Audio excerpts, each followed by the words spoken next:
হরে কৃষ্ণ। আজকে হচ্ছে জয়া একাদশী বা ভৈমী একাদশী। ভৈমী একাদশী নামেও পরিচিত। এটা হচ্ছে শুক্লপক্ষের মাঘ মাসের পবিত্র একাদশী।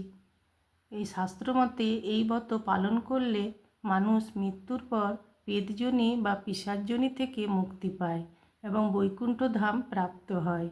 পদ্মপুরাণে অনুযায়ী ইন্দ্রের সভার গন্ধর্ব মাল্যবান এবং অপ্সরা পুষ্পবতী একে অপরের প্রতি আসক্ত হয়ে গানে ভুল করায় ইন্দ্রের অভিশাপে পিশাচযোনি প্রাপ্ত হন। অনিচ্ছা সত্ত্বেও মাঘ মাসের শুক্লপক্ষের একাদশীর দিন অনাহারে বা রাত্রি জাগরণ করার ফলে তারা এই অভিশাপ থেকে মুক্তি পান।